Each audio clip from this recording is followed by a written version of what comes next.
আজকের এই আয়োজনের সবাইকে স্বাগত জানাচ্ছি। আজ আমরা এমন এক রোমাঞ্চকর জগতে প্রবেশ করতে যাচ্ছি যা অবিশ্বাস্য এবং বিশাল সব সরীসৃপ্তদের নিয়ে গঠিত। পৃথিবীর বুকে বিচরণ করা সবচেয়ে বড় সাপের চরম জীববিজ্ঞানের গভীরে আজ আমরা ডুব দেব। এটি কেবল সাধারণ কোনো বিশ্লেষণ নয়, বরং প্রকৃতির এমন কিছু দৈত্যের গল্প যারা বাস্তবেই পৃথিবীতে টিকে আছে। তো চলুন শুরু করা যাক। আচ্ছা, একবার কল্পনা করুন তো, কোন প্রাণী ৫০ পাউন্ড ওজনের রেডিও কলার পরানো একটি আস্ত স্যান্ডবিয়ারকে গিলে ফেলতে পারে? হ্যাঁ, ঠিকই শুনছেন। ২০০৫ সালে বোর্নিও দ্বীপে ঘটা একটি ঘটনা যে কোনো মানুষকে চমকে দিতে বাধ্য। একটি ২২ ফুট লম্বা রেটিকুলেটেড পাইথন আস্ত একটা ভালুককে গিলি খেয়েছিল। এই অবিশ্বাস্য ঘটনাই প্রমাণ করে যে এই প্রাণীগুলো আসলে কতটা দানবীয় আর শক্তিশালী হতে পারে। এখন প্রশ্ন হল, সবচেয়ে বড় বলতে আসলে কি বোঝায়? এটি নিয়ে বিজ্ঞানীদের মাঝে বেশ মজার একটি বিতর্ক রয়েছে। সবচেয়ে বড় মানে কি সবচেয়ে লম্বা, নাকি সবচেয়ে ভারী? বিখ্যাত হার্পেটোলজিস্ট জিসাস রিভার্স একটি অসাধারণ তুলনা দিয়েছেন। তার মতে, জিরাফ কত লম্বা তা নিয়ে কিন্তু কেউ মাথা ঘামায় না, কারণ যখন আমরা আকারের কথা বলি তখন ভর বা ওজনই হল মূল নির্ধারক। স্থলভাগের সবচেয়ে বড় প্রাণী বলতে আমরা যেমন আফ্রিকান হাতির কথাই বুঝি, ঠিক তেমনি সাপেদের ক্ষেত্রেও ভর একটা বিশাল ফ্যাক্টর। ১. সবচেয়ে বড় সাপের সংজ্ঞা। চলুন এই ব্যাপারটা একটু ক্লিয়ার করে নিই। সাপের জগৎটাকে যদি একটা হেভিওয়েট বক্সিং ম্যাচের মতো চিন্তা করে, তাহলে বর্তমান দুই চ্যাম্পিয়নের সরাসরি তুলনাটা বেশ দারুণ। একদিকে রয়েছে গ্রিন অ্যানাকন্ডা, যারা দক্ষিণ আমেরিকার জলাভূমিতে থাকে এবং এদের শরীর পুরোটাই বিশাল ভরের জন্য তৈরি, একেবারে ভারী আর জলজ। অন্যদিকে রয়েছে রেটিকুলেটেড পাইথন, এশিয়ার রেইন ফরেস্টের বাসিন্দা এরা। এদের গঠন আবার অবিশ্বাস্য রকমের দীর্ঘ ও ছিপছিপে। একদম ভিন্ন পরিবেশ কিভাবে এদের আকারকে প্রভাবিত করেছে তা সত্যি অবাক করার মতো, তাই না? ২. সবচেয়ে ভারী সাপের হেভিওয়েট তালিকা। যেহেতু আমরা আগেই জেনেছি যে আকার নির্ধারণে ভর একটি অত্যন্ত গুরুত্বপূর্ণ মাপকাঠি, তাই এবার পৃথিবীর একদম প্রথম সারির সবচেয়ে ভারী সাপেদের দিকে নজর দেওয়া যাক। সবচেয়ে ভারী সাপেদের এই তালিকাটি সত্যিই চমকপ্রদ। সবচেয়ে ওপরে আছে গ্রিন অ্যানাকন্ডা, যার ওজন ৫৫০ পাউন্ড বা প্রায় ২৪৯ কেজি পর্যন্ত হতে পারে। ভাবা যায়, এই বিশাল অ্যানাকন্ডাগুলো আমাজন অববাহিকায় এতটাই শক্তিশালী যে এরা কচ্ছপের মতো শক্ত আবরণযুক্ত শিকারকেও পানির নিচে ডুবিয়ে মেরে ফেলতে পারে। এর ঠিক পরেই রয়েছে বার্মিস এবং রেটিকিউলেটেড পাইথন। এরপর যথাক্রমে African rock Python, Indian Python এবং স্ক্রাব পাইথন।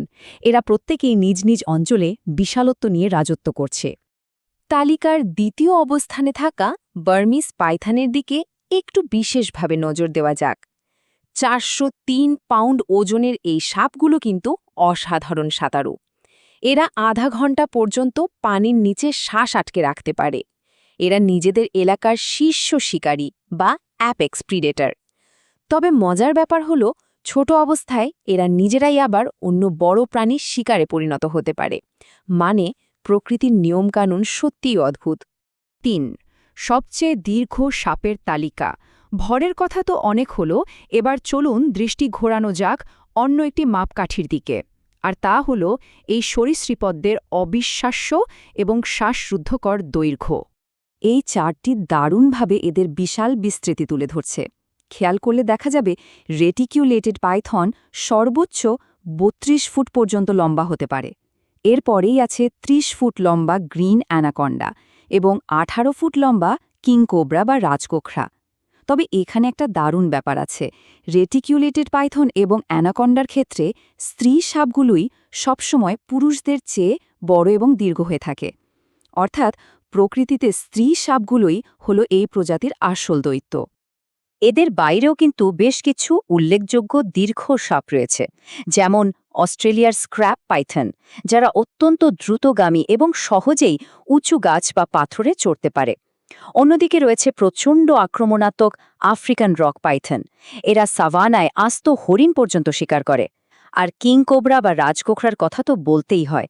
এরা হলো বিশ্বের সবচেয়ে লম্বা বিষধর সাপ, যারা অন্য সাপ শিকার করে এবং ডিম পাড়ার জন্য অদ্ভুতভাবে বাসা তৈরি করে নিজেদের প্রবল সুরক্ষামূলক মনোভাবের পরিচয় দেয়।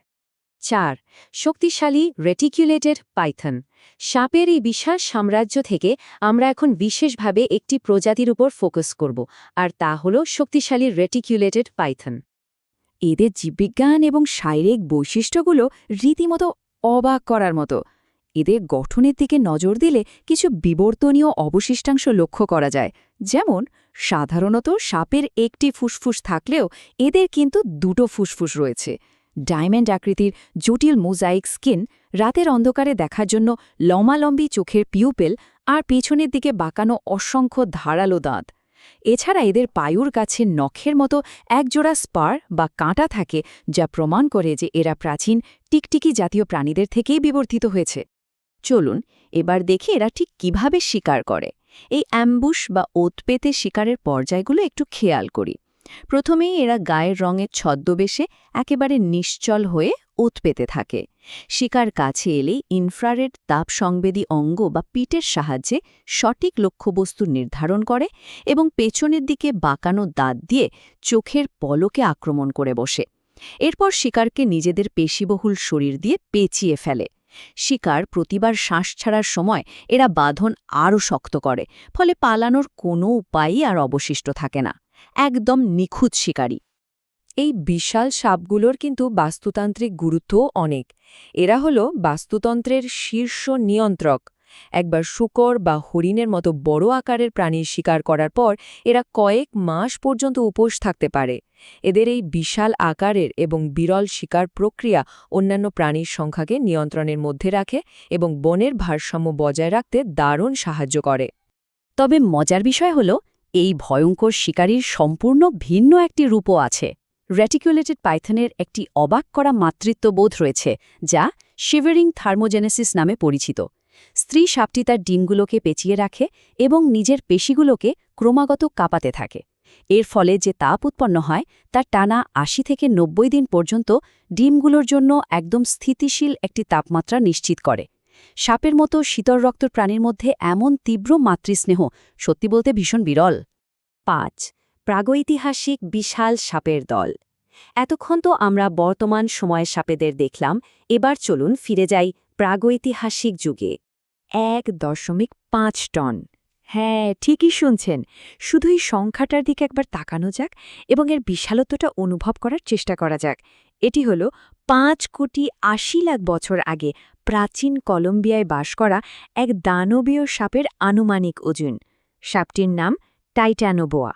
টাইটানোবোয়া সেরেজোনেন্সিস।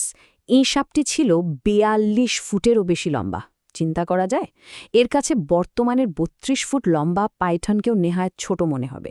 জীবাশ্মবিদরা বিশাল আকারের মেরুদণ্ড এবং পাঁজরের হাড়ের ফসিল জোড়া দিয়ে এই বিলুপ্ত দানবের আকার সম্পর্কে ধারণা পেয়েছেন। একেবারে অবিশ্বাস্য একটা ব্যাপার। আর শুধু দক্ষিণ আমেরিকাই নয়, প্রাচীন উত্তর আফ্রিকাতেও ছিল জাইগ্যান্টোফিস গার্স্টিনি নামের এক দৈত্যাকার সাপ। ইওসিন যুগে, মানে আজ থেকে প্রায় ৪ কোটি বছর আগে, ৩৬ ফুট লম্বাই সাপটি সম্ভবত বিশাল প্রাচীন কুমিরদেরও শিকার করত। সে এমন এক সময় ছিল যখন এই বিশাল সরীসৃপ প্রায় জল এবং স্থল পুরো পৃথিবী শাসন করত। সবশেষে একটি ভাবনার বিষয় দিয়ে শেষ করতে চাই।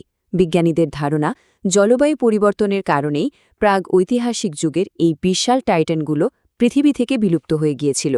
কিন্তু বর্তমান পৃথিবীতে যেভাবে উষ্ণতা বাড়ছে, তা কি ভবিষ্যতে আবারও এই ধরনের দানবীয় সরীসৃপদের ফিরে আসার এবং পৃথিবী শাসনের কোনো পথ তৈরি করে দিতে পারে? চরম জীববিজ্ঞানের এই রহস্যময় ভবিষ্যৎ নিয়ে ভাবলে যে কারো মনেই একটা কৌতূহল জাগবে, তাই না? আজকের এই আলোচনা এখানেই শেষ করছি। আশা করি প্রকৃতির এই চরম রূপ সবাইকে মুগ্ধ করেছে।